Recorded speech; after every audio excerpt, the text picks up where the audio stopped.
Word to your mother, boys and girls. It is Sniper West, and I'm here with Joey Tron. This is the Wizards Wraparound. It is Tuesday, April 14th, 2026, and we are here to talk some NBA play-in tournament for you guys, as well as some NHL ice. Obviously, we talked a lot of Masters and a lot of NASCAR and WNBA. Obviously, the WNBA draft, maybe we can hit that. Maybe we'll hit that on the way out really quick, Joey, because I know maybe you have some thoughts on that. But the NBA, we finally have motivation back in the NBA, Joey. I feel like it's been 2 or 3. It's been longer than that. It feels like it's been a month or month and a half of teams just tanking, not knowing what team wants to play, what team wants to win, what players are going to play, what players are not going to play.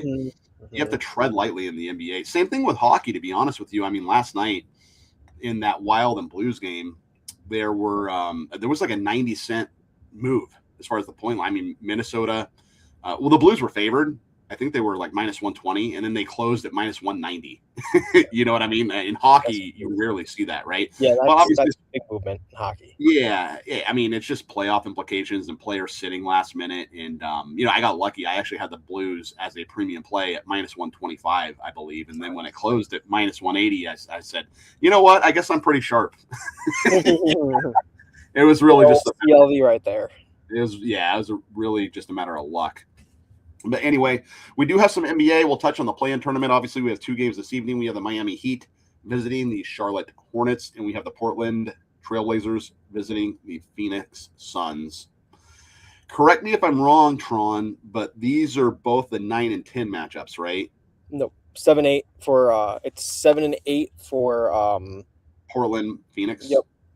And then 9-10 for Miami and Charlotte. And so Miami-Charlotte, basically the loser of Miami-Charlotte is out of the playoffs. The winner has to play the winner of the Eastern Conference. No. So the loser of 9 and 10 goes home. The winner of 9 and 10 plays the loser of the 7 and 8 for the 8th seed. There you go. Yeah, there you go. Yeah, and the winner of the 7 and 8 gets the 7. Yeah, it always confuses me a little bit. Nonetheless, I mean, you're going to get 100% motivation on both sides, so it doesn't really affect you too much. As it relates to the line movement in both of these games, it's pretty interesting, to be honest with you, because this Miami and Charlotte total actually opened at 225, and it's up to 229 now, so that's a 4-point move to the over. I have some thoughts on that. As it relates to the total in the Portland Trailblazers and Phoenix Suns, that opened at 218.5, I believe. It's down to 216.5. So we have some line movement in both games regarding the total, right? And I have a couple free plays. I'm actually going to throw them out to you momentarily. But as far as the side goes, the Miami Heat. So there's a lot of sharps on the Heat, Tron. But they were plus 5.5 all night last night. Now there's a bunch of 6s popping up. So it appears that the money would probably be pouring in on Charlotte if the Bucks are going to move the line up to 6. Do you have any thoughts on either two of these games before I throw out some free plays? Yeah, so I have a premium on the Hornets and the Heat, but one free play that I like a lot in that game is the LaMelo Ball over 7.5 assists. It might be at 8 now, but I think this is a prime opportunity for one of those ladder opportunities. He did great against them in their game on March 17th or 13th, I believe it was. He had 13 assists in their 30-point blowout win. He carved up that zone defense very well.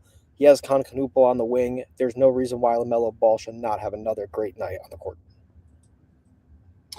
Yeah, there you go. Dishing the ball out to, Charlotte's a very young team too. So, obviously maybe their time is now. Their coach, Charles Lee. Well, you know what? Let me give you out a couple free plays. I'm going to give you a free play in both of these games. It's going to be on the total. So I have premium plays on the side of both of these games, okay?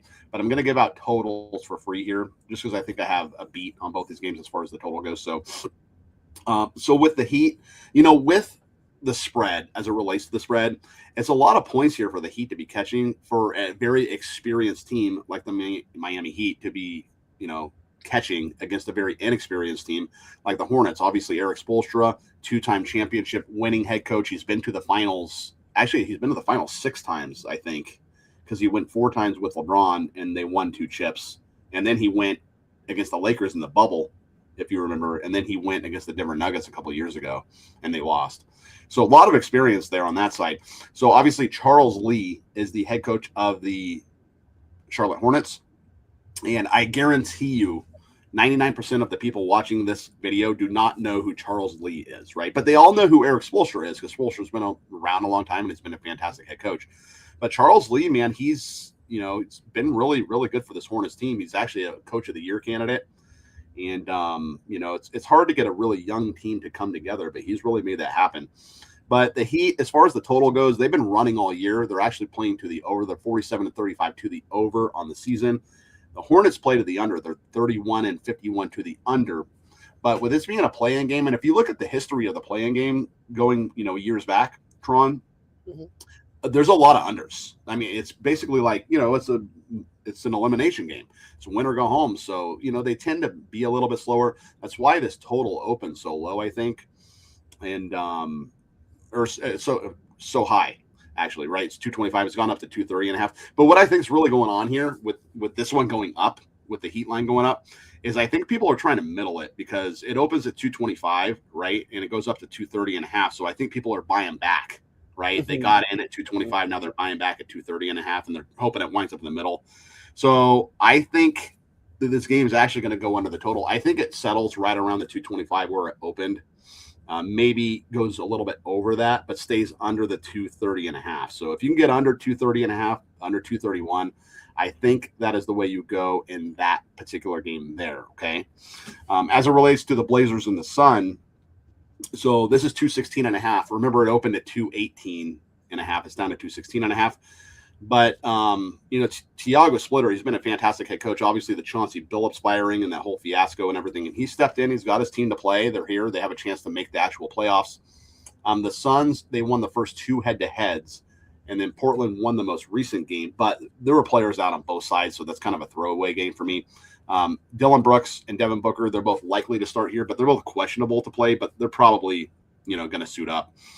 I haven't actually checked the most recent injury report, but I would be shocked if they did not play. But I still like the under here. So, this total's 216.5. The three head-to-heads this year, they were, as far as where the totals closed, were 235.5, 219, and 224. And like I said, it opened at 218.5. It's gone down. So this one, I don't think anyone's necessarily trying to middle this one. I just think it's going to be a low-scoring game. Due to win or go home. I think it's going to be more defensively oriented. We're going to go under 216.5 with the Blazers. So I'm going under in both games, just for clarity, okay? So Heat and Hornets under 230.5, and Blazers and Suns under 216.5. And that is where I stand on these two games. I do have premium selections on the side of both games, which I actually really like a lot. But yeah, that's how I'm going to roll with my free plays in the NBA tonight. Looking forward to tomorrow. We have Orlando at Philly.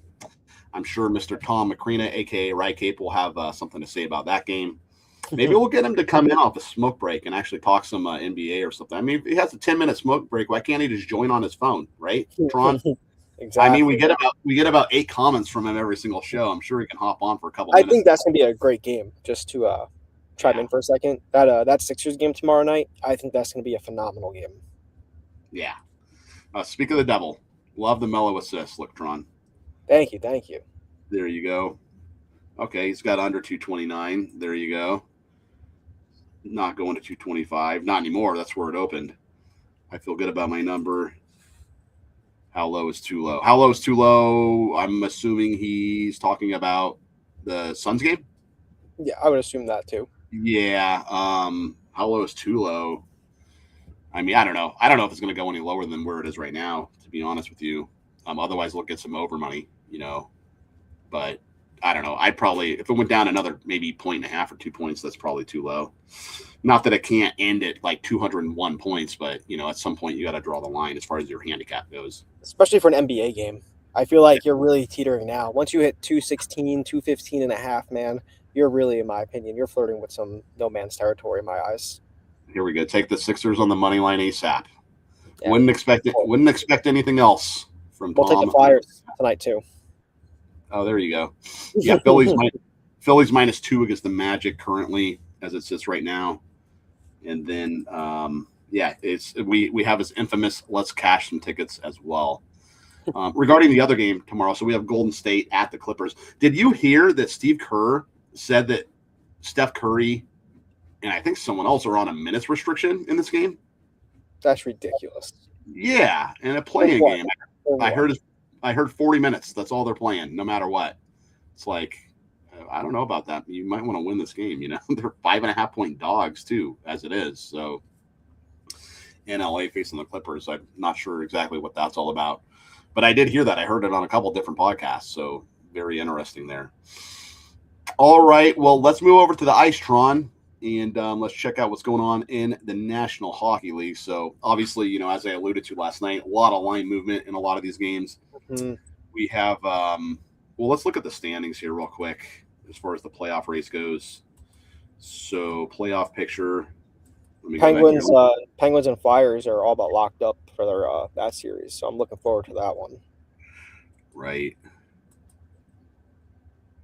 Not to into Flyers horn here, but if Dan Vladar goes off, Flyers take that series in my eyes.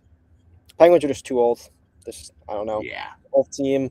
Flyers are young. They're quick. They got really good defense. They don't score a lot, but when you have a goalie that allows 1 to 2 goals, sometimes 3 when he's on his A game, you don't really need to score a lot. Let's not get Tom McCreena too excited here about his Philadelphia. Hey man, I'm a Devils fan, and I'm a Devils fan saying this. So. So, yeah, we have Colorado, 117 points. They got it done last night. I think it was an overtime, or I don't know if it was a shootout or overtime against Edmonton. I actually had Edmonton as a premium play, and I lost. But, yeah, you have Colorado. You have Dallas, 110 points. Minnesota, 102. So this is where we get the really interesting. So right here, Edmonton, Utah, Anaheim, and LA, all 91, 90, and 89 points. So still kind of a cluster, you know what, here in the West. And all 4 of these teams, Tron, they all have games. So they all play. Well, Edmonton, they play on the last day. They play on Thursday. Again, That's their last game. But Utah plays tonight, and then they have the Blues after that. Anaheim plays tonight, and I'm pretty sure they have another game after that. The fun thing about the West right now is every team is locked in for the playoffs. It's just a matter of who they're playing now when it comes to the seeding. So that's going to be fun 100%. To see. Like you said, 100%. All these teams 1-2 points apart, 1-2 games left. Let's go. Yeah. It's going to be a great couple days. Yeah. Yeah, for sure. Pittsburgh and Boston obviously locked in. Ottawa, 97 points. Philly, 96. They are all locked in. Interesting to see whether these teams really care or not about their I'm assuming they all probably have 1 game left. I didn't look at the East. I looked at the West. I did not look at the East yet. So but yeah, look at the schedule tonight. Let's see what we want to tap. In the East has 1 game left. Okay. There you go. So that means a lot of motivation for this, especially if they're playing tonight. So, like, for example, Boston, they have New Jersey. They're hosting New Jersey tonight. Philly, Montreal at Philly. Philly's plus 182, huh? Yeah, not bad. Maybe take a flight. Yeah. Maybe as Tom McCreena says, maybe you take a flyer on the Flyers. Yeah, Anaheim's playing Minnesota. Minnesota didn't care last night. Why would they care again? Obviously, that's why Anaheim's minus 135 against Minnesota, right? Hey, Winnipeg, they officially is a good one. Yeah, definitely. Yeah, Kings laying $1.50 on the road.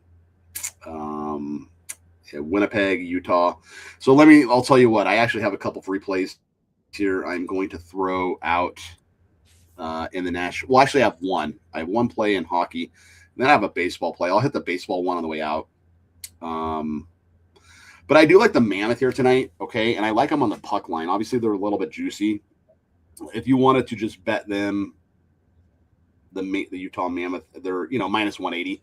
But I am going to neutralize that juice, and I am going to take them on the puck line, minus 1.5 goals for plus 140. So what this means is the Mammoth have to win this game by 2 goals or more. For those of you that are new to betting hockey. So Utah, we just talked about it. They're jammed up with a bunch of teams with Edmonton, Anaheim, and LA, all of whom have another game left.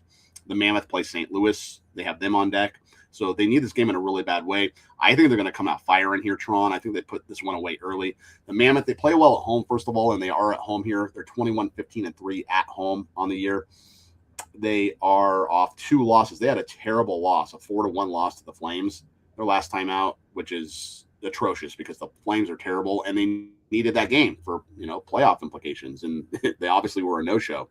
So I think that they show up here and they're going to be very motivated. I think the coaching staff gets on them. I think they're going to be shot out of a cannon here at home. I think they win this game by like 3 or 4 goals. I think it's going to be a statement game for them. And so I'm going to lay the puck line -1.5 plus 140 with the Utah Mammoth. What about you, Tron? You have any thoughts on the games tonight? I'm not going to completely say everything you said, but I like your pick with Utah. But one team I definitely would keep an eye on for here is the Flames. I know Calgary sucks, but they're playing Colorado tonight. Colorado, they clinched the President's Trophy. They're not going down. They're not going up. They're the number 1 team in the league. Why risk anything? Similar to how we talked about earlier, there's not a lot of tanking with the NHL. This is one game where I can see not tanking, but why are you going to play your top line? Why not play some of your bottom line? Why not play a prospect you just drafted last season? I think this is a great spot for the Calgary Flames to get a nice one at home at a plus 124 price tag. Yeah, there you go. It's true. Also, too, I don't know if Jared Bednar's obviously their head coach. Remember, he had that facial fracture. He got hit in the face with a puck, and he was not at the game last night in Edmonton. Yep. I doubt he probably made the trip to the Flames, so he's probably not there. So, yeah, kind of a throwaway game a little bit for the Avalanche here. So, yeah, plus money on the Flames, not a bad idea at all. All right, Tron. So we covered NBA. We covered the NHL. You want to talk some WNBA draft really quick? Did you watch the draft last night? I did, actually. 2 quick things. This was the first time since 2011 that both the first 2 picks were from the same college, that being UConn. UConn did it in 2011, and then they did it again in 2026 last night. And then after that, UCLA had 6 players drafted in the first round. Wow. That set a record for the most players on one team drafted in one round for women's WNBA draft history. Yeah. Gianna Neepkins went to the Sun. She was the last selection at number 15. Mm-hmm. And then, Angela Dugalic. We had Kiki Rice going to the Toronto Tempo. Gabriela Jaquez, obviously, that's Jaime Jaquez's sister. Yep. Went to the Chicago Sky. Lauren Betts. What a name, Lauren Betts. Kind of like Mookie Betts for sports that don't want betting implications in their game. You can create all sorts of memes with the name on the back of the jersey. So Aussie Food, right? Aussie Food. She went to the Dallas Wings. So Olivia Miles went number 2 to Minnesota. It says here, correct me if I'm wrong. Maybe what I'm looking at is wrong, Tron. But it says Olivia Miles went to TCU. She did. Okay, was she a transfer or something from UConn? You said the first 2. Oh, you're talking about last year's number 1. Yeah. Like back-to-back first-round picks. I got you. Okay. Mm-hmm.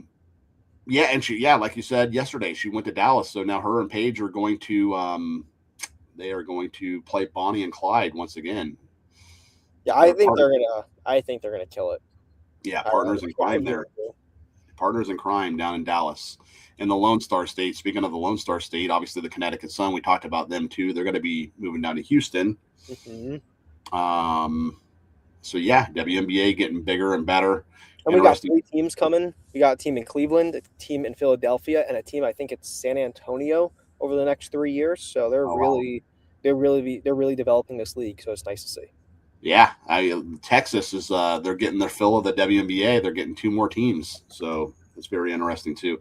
Yeah. So speaking of the expansion team, so we mentioned Kiki Rice went to the Toronto Tempo, and Ayana Martin Carillon from Club Baloncesto in Avenida, Spain. They're reaching out across the pond, as they say, just like the NBA is, right? Plenty of talent over there. Mm-hmm.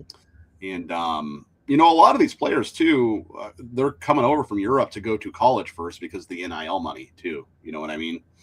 Obviously, maybe not as much NIL in women's college basketball, unfortunately, as the men's. But still, it's kind of a thing there. So yeah, and I know we kind of talked the WNBA and broke the season down yesterday. So, but that's interesting. Unfortunately, I did not watch the WNBA draft. It was not on at the sportsbook. I was at MGM Grand Sportsbook last night. I had a buddy come into town, picked him up from the airport, and they just, I probably would have watched it, but apparently it didn't. It wasn't important enough to be on at the sportsbook. And believe me, they had enough TVs. There's probably like maybe 50 TVs in that place, and not one of them had the WNBA draft on, unfortunately. Very interesting too. Out here in Vegas, MGM Grand, right across the street, is the Athletics' new stadium, the Las Vegas A's, as they will be called, and they're making a lot of progress. In fact, if you walk out the front door of the MGM, you look right across Tropicana. They already have like the upper decks going in and everything. Is it a dome? Is it like a dome, or is it like yeah, it will be. So it's going to be very similar to the Raider Stadium to Allegiant, okay, where it's like a glass ceiling, like a glass dome, because it has to be air conditioned, especially for the A's, because the A's play in summer. Dude, I was just gonna say, if that's an outdoor, man, you're gonna bake out there. Yeah, no, that would be ridiculous. People wouldn't go. So they had to, for economical purposes, they had to make it air conditioned.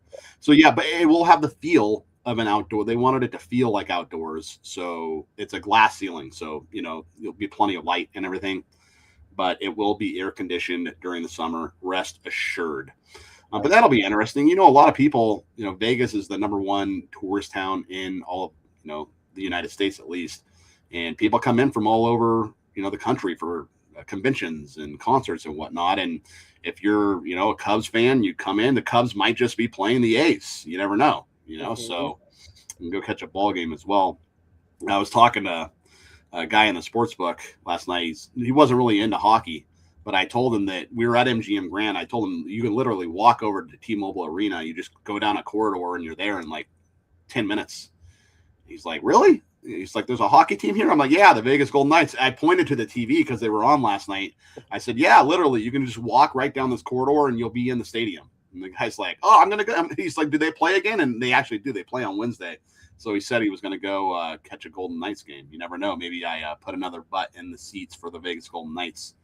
There you go. Helping your local economic market. Sniper. Yeah, there you go. So, I gave you guys some free plays. I gave you, I do have a baseball play on the way out that I will throw out there for you guys. So I gave you out today the two totals in the NBA. Heat and Hornets under 230.5, Blazer Suns under 216.5, and the Utah Mammoth puck line -1.5 over the Jets. That's +140. Tron gave you LaMelo Ball's assist total over, which was 7.5. Tron. Yep, it might be 8, but again, I highly recommend. Great opportunity to ladder it with 8, 9, and 10 for altering it on certain sports books if they allow you to. Yeah, if that game goes to overtime, you have an even better chance of that as well, which it could. Can very well go to overtime. I'm going to close here with a Major League Baseball play. Speaking of the A's, the Oakland/Sacramento/Las Vegas A's. This game is in Sacramento because that's where the A's are playing right for the next 2 years until they come to Vegas, the beautiful city of Sacramento, California. And I do say that with a slightly sarcastic tone. Okay. So I'm going to take the A's here. So they're about -105 against the Rangers. So it's pretty much a coin flip game. But, the Rangers being such low juice because the Rangers are about -115, they're probably going to attract a lot of money because they won 8-1 last night. The Rangers are a good team. They have a good offense. But the A's, if you remember before their loss last night, they had won 5 games in a row. Jeffrey Springs pitches for the A's, and he's been really phenomenal, actually. He's gone 5 innings and then 6 innings and then 7 innings in 3 consecutive starts so far this year. So he's starting to go deeper into games. That was against the Blue Jays, Astros, and Yankees, who all can swing the bat too. So it's not like they were, bomb offenses, so to speak. He's only given up 3 earned runs in 18 innings, so he's been phenomenal. Mackenzie Gore does pitch for the Rangers, who is very good as well. 5 earned runs in 16 innings. But I just think with the A's losing 8-1 last night, it was just kind of a bad look. They got the homestand off to a bad start. And I think they're going to get back on track here. I just think that Springs is going to shut the Rangers down, to be honest. And I think he goes deep into this game once again. And the A's, is going to keep his team in this game. I think they're going to swing the bats well. The A's, they're a decent team. They're 8-8 so far on the year, which is nothing to write home about. But they're not the terrible A's that they've, been. I think if they can finish the season 500, which they probably won't, they'll be a little under 500. maybe even 5 or 10 games, but at least it won't be like they're only winning 55 games, you know what I mean, or 60 games like they have in years past, like the Chicago White Sox, for example. But, you know, they're trying to develop a culture for this new beautiful stadium that they're building right across from MGM Grand, right on Tropicana. They're building the whole village there, Tron. They're building a whole Bally's. It's actually, there used to be a Hooters. It used to be the Hooters Hotel and restaurant. I think they're actually going to demolish that. It'll be part of the new plan. But it's very sad for anybody that likes Hooters. I haven't been to a Hooters in a very long time. Maybe it'll be a Twin Peaks now. Yeah, Twin. I've actually been to the Twin Peaks. I've been to the Twin Peaks up here in Vegas too, and I'll just say the scenery's not so bad. So anyway, ladies and gentlemen, that will conclude another episode of the Wizards Wraparound. We do this show every day, Monday through Friday, from 12:30 p.m. Eastern to 1, or actually no, half an hour, right, Tron? So yeah, 12:30 to 1 p.m. We decided half an hour would kind of be the sweet spot there. We are going to start having other handicappers on the show. I've already talked to a couple of them, and maybe starting tomorrow we'll have some other handicappers coming in to break down games. And it's what we're here to bring you guys content every day. Hopefully it's like right in your lunch break or you have time to watch live, and comments as well. Speaking of the comments, yeah, we definitely have some right. Oh, look at this. Right, Sniper West Coast bias is real. Maybe he might be right about that. Orioles manager took a line drive to the face yesterday. Hey, him and the Avalanche. Yeah. Oh, man. Tron's trends never fail. FUD is overrated. Them's fighting words, according to Tron. No shot. Nobody watched that garbage. Oh, is that the WNBA draft he's talking about? Probably. No, I think he was talking about the Flyers game last night. Shots fired there.